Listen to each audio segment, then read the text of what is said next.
Great. So welcome, everyone. Welcome to our third session of the Research Data Management Workshop. And I would like to thank you all for being here, joining us today. I want to start acknowledging that we pay respect to Algonquin people who are the traditional guardians of this land. We acknowledge their long-standing relationship with this territory, which remains unceded. We pay respect to all Indigenous people in this region from all nations across Canada who call Ottawa home. We acknowledge the traditional knowledge keepers, both young and old, and we honor their courageous leaders, past, present, and future. I would like to remind you that our two next sessions are already open for registration. So on October 3rd, we'll have preclinicaltrials.eu and data sharing with Julia Menon. And on October 11th, we'll have electronic health information sharing and privacy and security with Dr. Khaled. Both sessions are available for registration and the links are available on our website, but I can also place on the chat. We would like also to ask you to answer the pre and post surveys that they are usually sent along with the reminder email of the registration. And this survey will help us tailoring our future interventions and develop new initiatives for the program. So it's very important for us to have this feedback. So if you would like to learn more about our project, please access our website to know about the project and how you can join the team. So without delonging more, we will start our third session, sharing biological data, why, when, and how. This session will last around 40 minutes and we'll have 20 minutes for questions and answers. So please feel free to place your questions on the chat, or also after the presentation, you can also open the mic, open the camera, and make the questions yourself. So I would like to introduce you to Dr. Samantha Wilson. She is an assistant professor in the Department of Obstetrics and Gynecology at McMaster University. She holds a PhD in medical genetics, and she leads the Wilson Pregnancy Lab. Thank you, Dr. Samantha, for collaborating with us in this project, and it's great having you. And the Zoom floor is yours. I will stop sharing here. And I will share.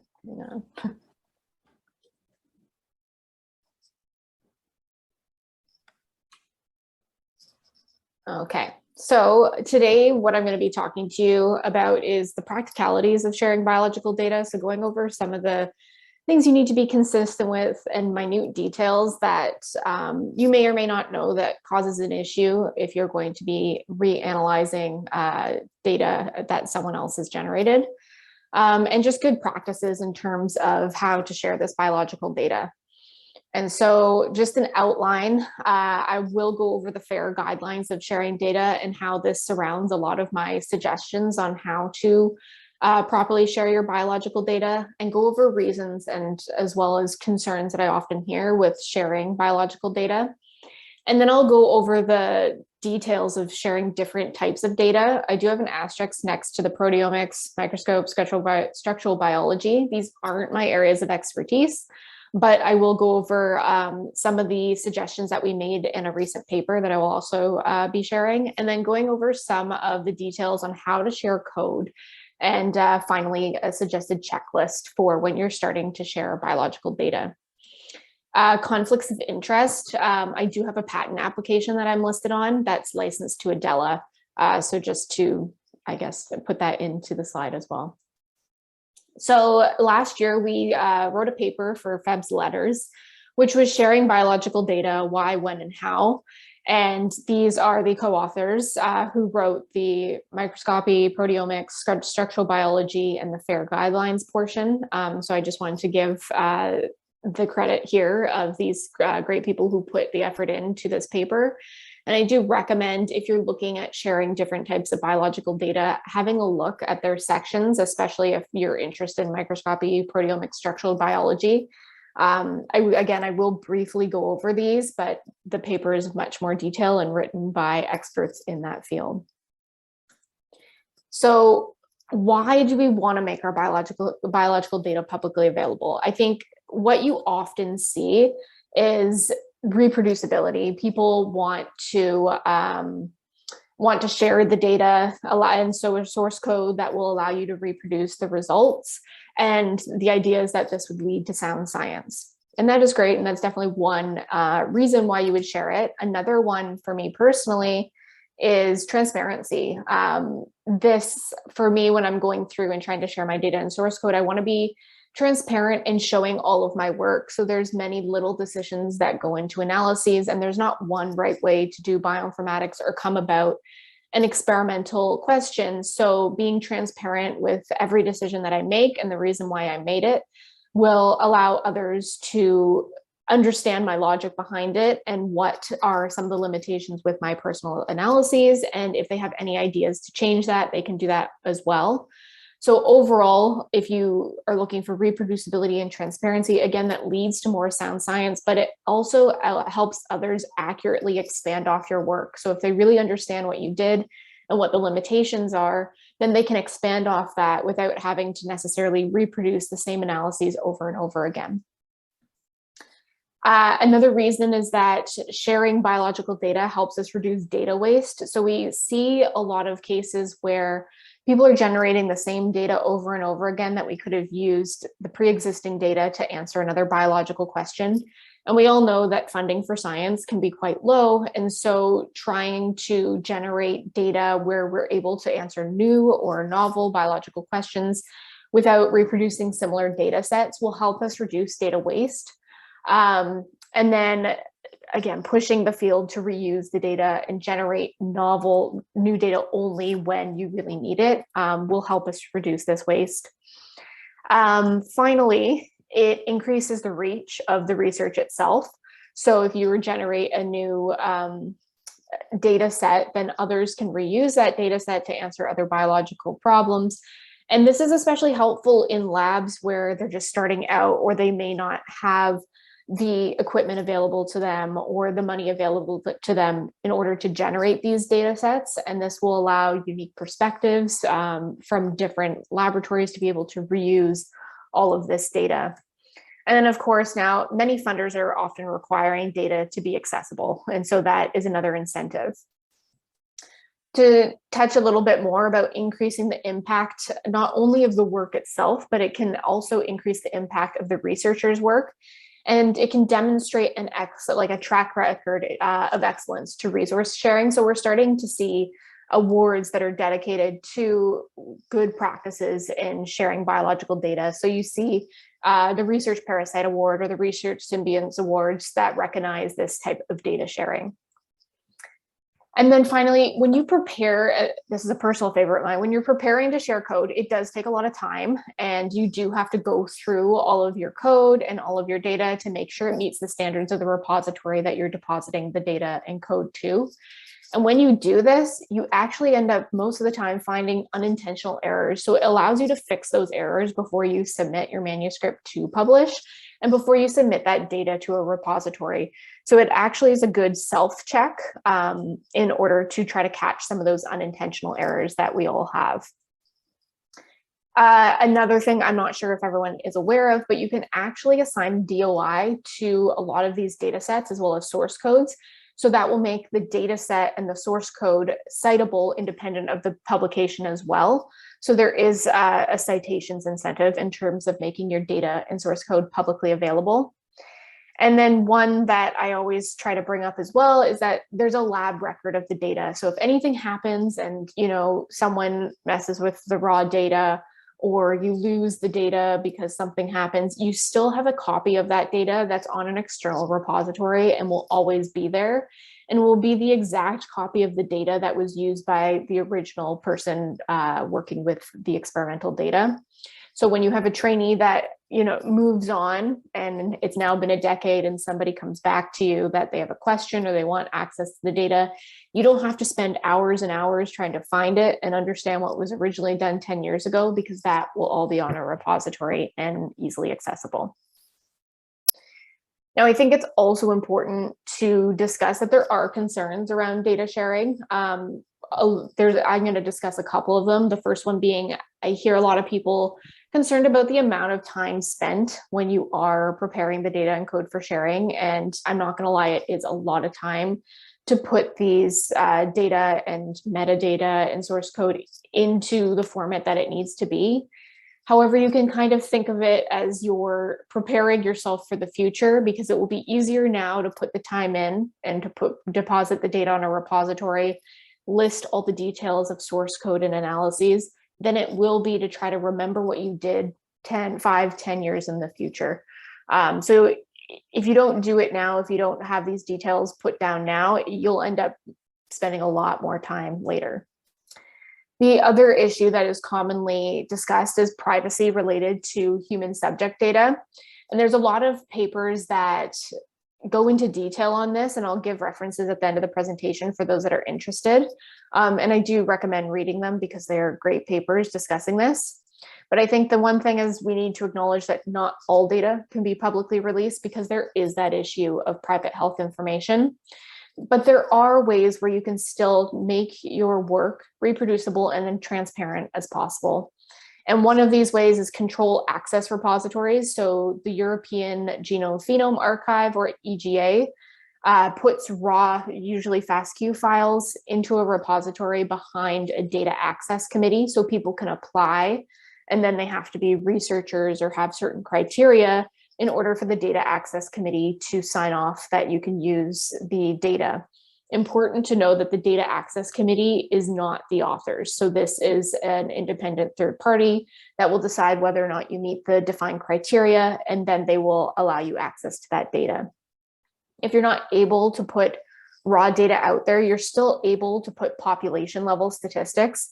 And that just shows that, you know, you're trying your best to make it as reproducible as possible, given the limitations that you have with your data or at your institute. And then we know that when you're doing, for those this is relevant, if you're doing machine learning models, you're able to actually use models to kind of backtrack and identifying information.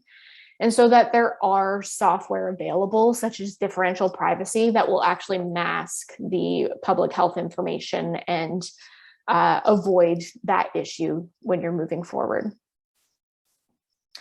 So for this paper, a lot of what we surrounded our suggestions were based in the FAIR guiding principles to data sharing. And FAIR stands for findable, accessible, interoperable, and reusable. So findable, what we mean here is this refers to the data and the metadata being easily found by both humans and machines. And so you can, what we mean by data being findable by computers is that it's easily readable by a computer, and you can search it within a Google or any kind of search service.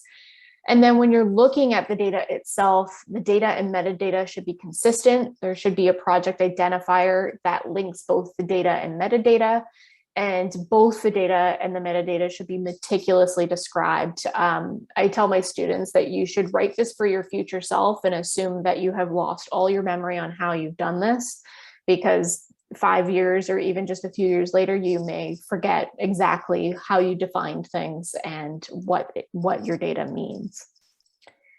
Accessible. So accessible, what we mean by this is that data and metadata should be placed in repositories where once the data is found, it's easy to figure out how to access it and download that data. Sometimes there are repositories where it really isn't that intuitive and it becomes difficult to download the data, and that doesn't really make it accessible. And then accessing the data should be free and universally accessible. Interoperable, what we mean by this is that data can be easily integrated into other data, into other workflows or analyses. It can be read in by numerous computing or programming software, and you don't need a specific coding language to access it. So that goes actually back to accessibility, that, you know, it can be read in by anything. Reusable, again, this has to do with meticulously describing the data, and that data analysis and details are all present, and file format meets current field standards. And I'm going to go over some of what the file format standards are and what I would suggest you to be using. So I think one of the main ways that researchers share data is tabular data. We all use Excel or whatever your favorite spreadsheet software is. And so what we're recommending here is if you're working with numerous tabular data, we would recommend using an Excel workbook or tab separated values when needed.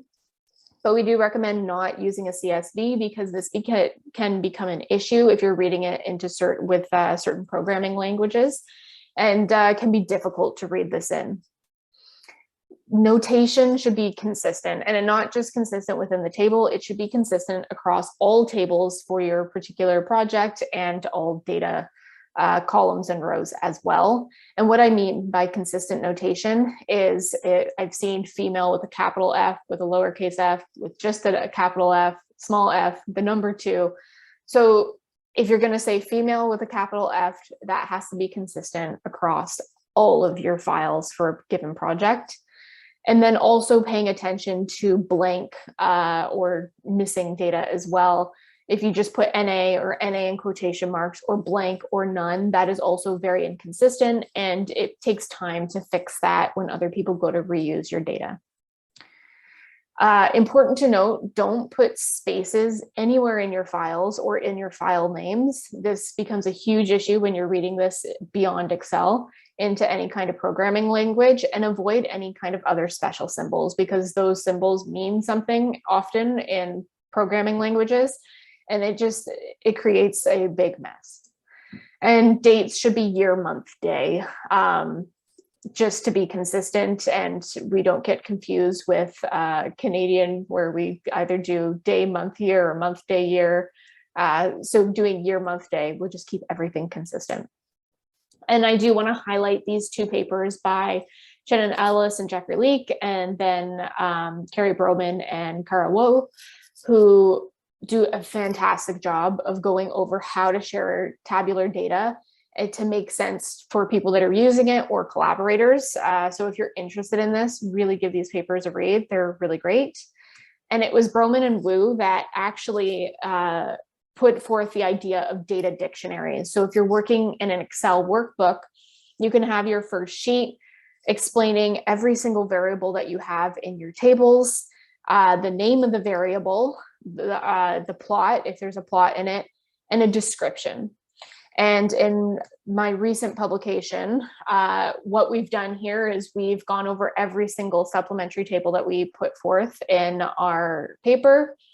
And then we put the name of whatever the variable is, what the title is, so just a better name. And here you can put spaces because you're not going to be necessarily working with this, but it gives the reader an idea of what this data is, a description of the data, and then we go as far as showing the type. So if you're looking for a variable, is it a string? Is it an array? Is it a float variable? Is it an integer? What are you looking for? And then when you're looking at numeric or string variables, what values are you expecting to see? And putting this here, if someone were to download this data and then some of the columns or rows will be shifted, you could look at the values that are expected, see that they're not lining up, and you know something is wrong at that point. So these can be really helpful, and really helpful for not only for other researchers, but for you in the future to understand what you did. So in genomics data, we have a lot of well-defined formatting architectures that I think that we should really be keeping to. There's different ways that you can manipulate this, and there's different ways that people can share their data in terms of genomic sequencing, but sticking to a standard format will just make everything easier when people go to re-download your data. So these formatting architectures tend to be FASTQs, which these are the raw files. So this would be the sequence, any kind of identifiers or unique molecular indices, the quality scores of the sequences. We also have BAM files, which then give an idea of where the sequence is aligned to, if these are aligned files. And we know that storage and the size of these data files can be an issue. So in that case, you can look at CRAM files, which essentially just take the sequence out of the file, and then you will be referred to the genomic region that the fragment aligns to in whatever your reference genome is. So it does compress the file by quite a bit. Fair warning with CRAM, there's not a lot of support with it yet, but if you're looking for a storage solution, it is a really great way to reduce the size of your BAM files. And then finally looking at bed or bed paired end, which essentially is chromosome start and end of your read or fragment position. And it doesn't just have to be chromosome start and end. You could have any kind of columns beside starting at column 4 that you think is important to your experimental question. Very different from sequencing data is microarray data. So what we're really looking at here is signal intensities. So Affymetrix and Illumina have different files. So there's the cell file for Affymetrix and the IDAT file for Illumina.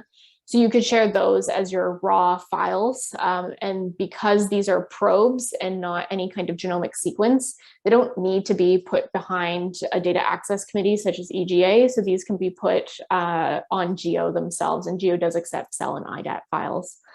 And then finally, if you're looking at specific SNPs or CPG in terms of methylation array, you could also put this in bed format and then put either the signal intensity as the 4th column or your beta value or your M value, whatever you would want to do there and what's important to your experimental question. So there are several specific repositories for genomics.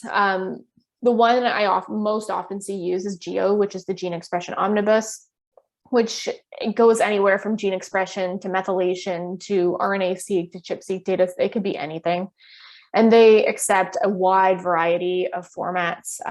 And what's great about them is when you go to deposit data, you get a person assigned to your project. So they'll go over everything, make sure it fits their standards, and they'll help you and answer any questions in terms of getting this publicly available. So I find their support really well done. And then we have SRA and EGA. EGA is the European Genome Archive, which I previously mentioned, and this is behind the Data Access Committee. They tend to be more towards sequencing experiments. So you're looking at BAM, CRAMs, and FASTQ files. And then you can also deposit raw FASTA files on GenBank as well.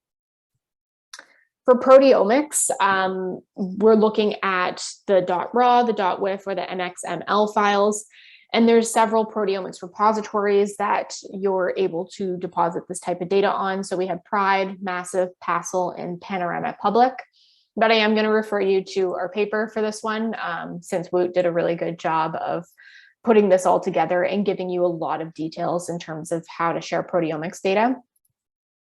So Dr. Gregory Way was the individual that wrote the section on microscope data and how to go about sharing this data. And what's really interesting when you're looking at imaging data is this is very large, magnitudes larger than even genomics data. So you have to do file compression, and he does a section on how to do that and how to try to make that as small as possible.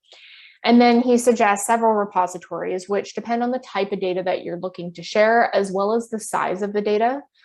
So this table here gives you an idea of some of the repositories that could take your data in terms of imaging data.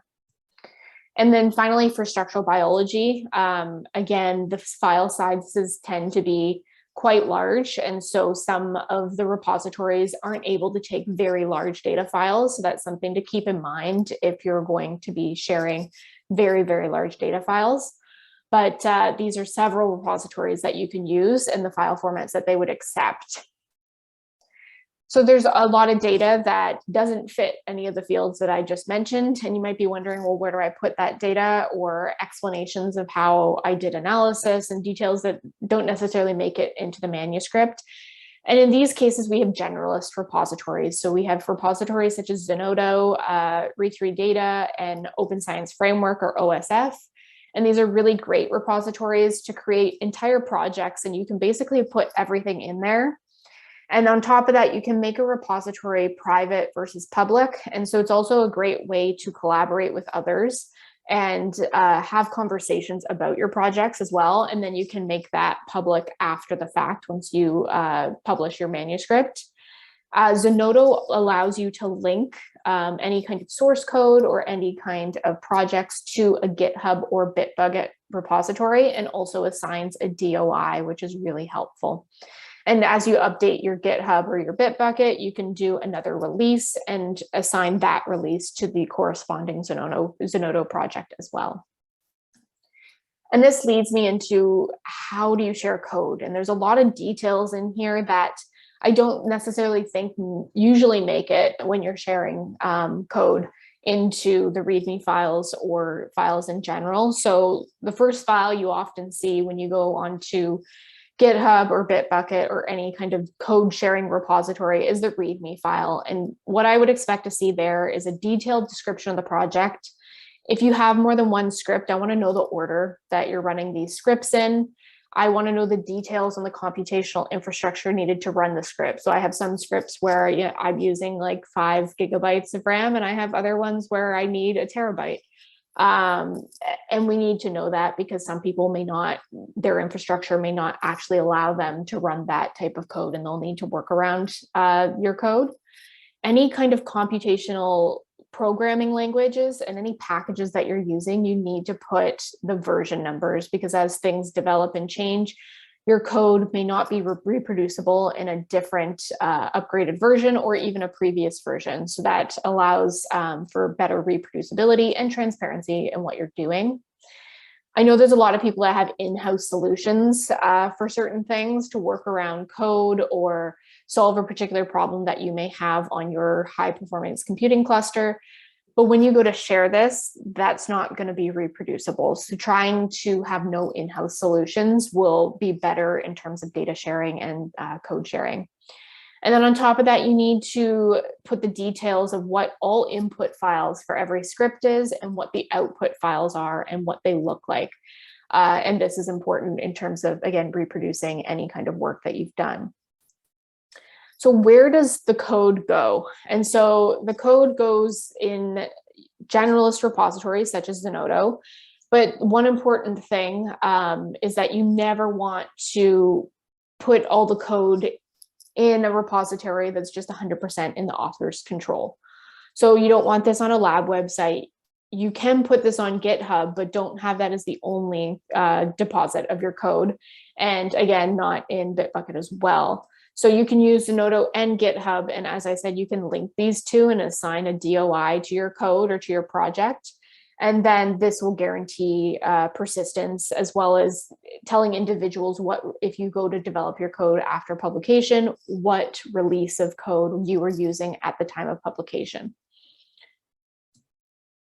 So this is Michael's slides, and this goes over the bronze, silver, and gold reproducibility standards. And in this paper, they were talking about standards, a lot of it for machine learning, but this goes to reproducing data in general. So the proposed standards give a bronze, silver, or gold medal to different ways of sharing and what exactly is shared. So I'll go over these. So bronze medal for sharing code is you're unlikely to replicate exact methods because you are missing some details, but you do have a description of the code and methods. And then the idea here is when you're looking at manuscripts that rely on computation, treat papers that don't share their code similar to papers that just don't have a method section, because they're essentially not sharing the methods or the decisions that went into their experiments, similar to how you would be skeptical if a paper didn't share their method section. In terms of machine learning models, or even if you're doing like linear model, any kind of mathematical model that you're using here, sharing the structure of the model, the hyperparameters and the coefficients, and in terms of training versus tuning for machine learning, any trained parameters, all of that needs to be shared in order for your paper to be considered reproducible. And so if someone had to go through and retrain all the data, it's time consuming. They may not reproduce it the same way that you would. And so it really slows things down. And then again, models, if you're doing a hyperparameter sweep and looking for specific parameters, we need to know what this was in order to reproduce it. Otherwise, we're just not going to be able to reproduce your model. So these are all the criteria if you were to put a bronze medal on a particular paper. One question is, where do these models go? So I've personally put these in supplementary tables, but you can also put these in specialist repositories. And again, generalist repositories such as Zenodo. And again, you don't want these anywhere that are 100% under the author's control. So you want this put onto a repository. This is what you used, and people can access that. And there's no way somebody could change that after the fact.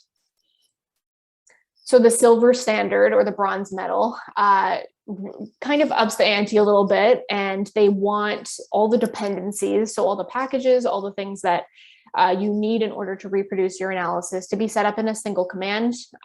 They want all the key analysis details that are recorded either in README files or supplementary tables. And they want analysis components to be deterministic. And what this means is you don't necessarily want to hard code numbers into your code. You want everything to be determined and be able to be reproduced in a single script. So in terms of dependencies, utilizing dependency management tools such as Packrat or Conda environments are really helpful. You could also use container systems such as Docker, but again, if you start relying on this, you can make your code pretty brittle and open up to breaking with certain updates and things like that. So analysis details, and so I've said this before, but it is really important. You want your README file, you want all the scripts ordered by file names. And if you're trying to go for a silver medal, you want to run all script. And so the order that everything's run and how to run everything at once. You want details of how long this analysis took and the architecture and the system requirements that it took in order to run. And then finally, there's the gold standard medal, which is above and beyond, where you can run your entire analysis in a single command line. So when do we share data? Usually we would recommend sharing data at the time of publication, and this counts for when you're preprinting your data. And I know people have a lot of concerns of sharing their data at the time of preprint because their manuscript isn't necessarily published. And so there is a workaround with this where you could put your data onto repositories such as Geo and put an embargo on it so it's not publicly available. But you could give a reviewer access link to the reviewers that request it, showing that the data will be released upon publication. If you're able to just share everything at the time of preprint, that's even better. And a reminder that many funders are now requiring open access data. So at the time of publication is the best bet. So when we were going through making this paper, we wanted to create a simple checklist for people, especially people who are just getting started, because this is a lot of information at once that I've thrown at you. And it's not easy to start doing this. And so to start slow is important. So we have a 4-step checklist. And the first step is to deposit all your raw and processed data onto an appropriate repository. Usually this is a specialist repository, but you can do this into generalist repositories as well. Deposit all your code into a generalist repository such as Zenodo or OSF, and then deposit all your miscellaneous files as well into this generalist repository. You could also put this in supplementary tables in the manuscript itself, depending on where you're publishing and if they accept that. And then put all the repository extension numbers, licensing information, and how to access that data and code into the manuscript at the time of publication. And as I said, sharing data and the time that it takes and all the details I just threw at you is a lot. And sharing data, the sharing data plans are constantly improving. And so it's okay to start small and just start to challenge yourself and add these to your lab's list of something to do when you're preparing a manuscript for publication. But I think starting to put this as calls to action in our field is important. And in terms of calls to action, start thinking about your papers in terms of these gold, silver, and bronze sections, and maybe even mention that this meets the criteria for gold, silver, or bronze medal by this manuscript. And when you're thinking about reviewing papers that have a computational aspect, think about them in these gold, silver, and bronze medals and how people have made their data and code accessible. I'm not sure if there's somewhere for me to share slides later, but this is a list of papers in terms of sharing biological data and source code that I found really helpful. So I've put this here. And then finally, the acknowledgements of all the co-authors on the paper and my funding sources. Thank you.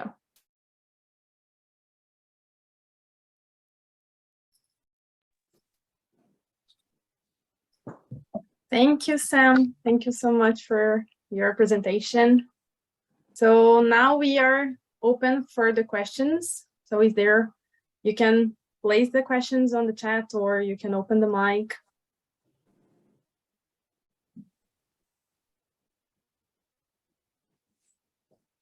Maybe I can start, Sam, while others prepare. I think probably some general questions. Approximately how long does it take to, in a sense, prepare all of this information? I think it depends on if you go into a project knowing you're going to share your code, there's things that you can do from the get-go that will reduce the amount of time at the end. But going from my recent paper, it took me a couple weeks because I had to email a lot of things, set up accounts with both Geo and EGA. I had to make sure I went through all my code. So I reran all my code, all my analysis to make sure everything was what I thought it was and I didn't have any unintentional errors. And that's a step that someone may or may not choose to do. Personally, before I publish anything, I like to rerun absolutely everything to make sure that I've not messed anything up unintentionally. So that took me a couple of weeks, but I think in the long run, it's worth it. Yes, for sure. Thank you. Another question sort of related to that, so that if, people online today are applying for a grant in sort of the biological realm, so typically in a grant application, we can ask for an author processing charge of up to $2,000. Do you recommend that people ask for funding for, in a sense, broadly data sharing? Yeah, I think if that's an option, I absolutely would ask the extra funding for data sharing. Because this is like, it is a lot of time and you could use extra staffing, extra equipment to help you do that. And yeah, there's just so many avenues that this does take a lot of time, resources, that if that's an option, absolutely do that. Right. I don't want to ask questions where there's sort of people who are in place, but I don't see anybody at the moment. So in this, the next question, my final question would be, so let's suppose you're saying it takes approximately a couple of weeks, and of course it's in a sense, it's not only a generous amount of time, but it's generous for you to make your data and code available. Does your university, in terms of promotion and tenure, does your university acknowledge this? Do they give you points for this? That's a good question that I should ask. So I'm still very new, but I mean, I would hope that people do acknowledge that and how much time that gives and what that means in terms of the impact of your work. So I would hope so. Right. Okay, so there's a question there, please. Hi, Sam. Hi. Really nice seeing you at your tower virtually. Yeah. Actually, really interesting and nice presentation. I just wanted to ask, or would like to your comment about that. What is the role of reviewers and editors of the papers have in all this data sharing? Because I see a lot of papers, especially in bioinformatics field, where people don't share anything. And I always wonder, how can reviewers or the editors let it pass? Maybe same for the grant also. So could you please comment about that? What should be the role of reviewers and editors should be? Yeah, I think there's a lot of passing the buck. Like there's journals where it's their policy to be open access. And I've been in situations where I'm reviewing a paper, it's not open access, and I'm the only one to say, as per this policy. So right now my response is reject until you change that, because you're not meeting. But some editors get upset with me for that, and some of them don't and actually go by the policy. So there's a lot of passing about, oh, well, it's not my problem. Oh, they should have. But at some point, somebody has to stop it. And so sometimes that might have to be you. Okay, great. Thanks. Yeah. If I could add, if you don't mind, Sam, I mean, I think obviously we're not in the United States, but in the United States, this new White House policy is as of January 2026. There's two things going on. One is the paper will have to be made available immediately upon publication. The second point, which has received very little press, but I think is way more important, is that at the same time that the paper is published, this is for federally funded research, the data must be made available. And I think that that's a hugely important. Now, that's going to change, certainly going to change what journals abide by. And I'm not sure how it's all going to work out. Obviously, journals are going to be very disappointed in terms of not being able to keep something behind a paywall for a year and make money out of it. But you will have to share your data. And I would imagine that in Canada, they're probably going to have some similar type of mandate that journals will have to probably abide by. Yeah, I certainly hope so. I think my only other concern there is how people could, you know, if they don't want it to be reproduced right away, just remove variables and remove rows, and just fake like, oh, I didn't know, because I see that a lot. And I think also a conversation on what warrants authorship, because I've personally been in situations where data access, you know, upon request, and I request it, and they said, no problem, we'll give it to you, but we want authorship. And so that's another conversation to be had as well. Indeed. Do we have any other question? I think I saw, I don't know if that's a question or... I actually have one, Sam, if I may. I know that there are a lot of concerns when it comes to managing risks when sharing biological or genomics data.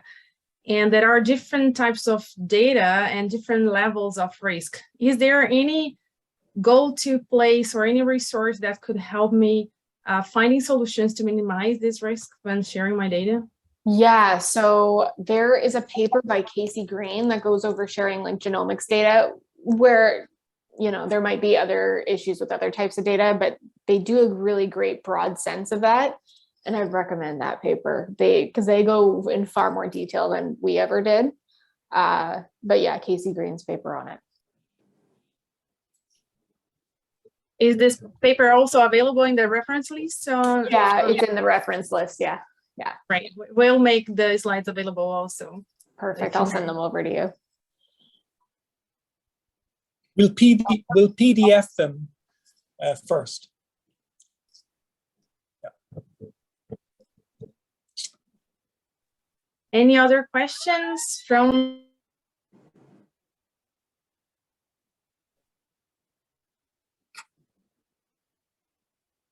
I don't see any other, Anna. So if we don't have any questions, we can give this minutes back to you. You can find the recording for our presentations available on the website from this week. We'll also provide the French subtitles if someone is wanting that. Probably by next month, we'll make also the subtitles available in French. And please be posted about our next sessions, and it's great having you all here. Thank you so much, Sam, again. It was a great presentation, very helpful, and we are very glad to have you here. Thank you. Thank you for me as well, Sam. Okay. All right. Thanks so much. Bye. Take Bye. care, Thank everyone. you. Bye-bye.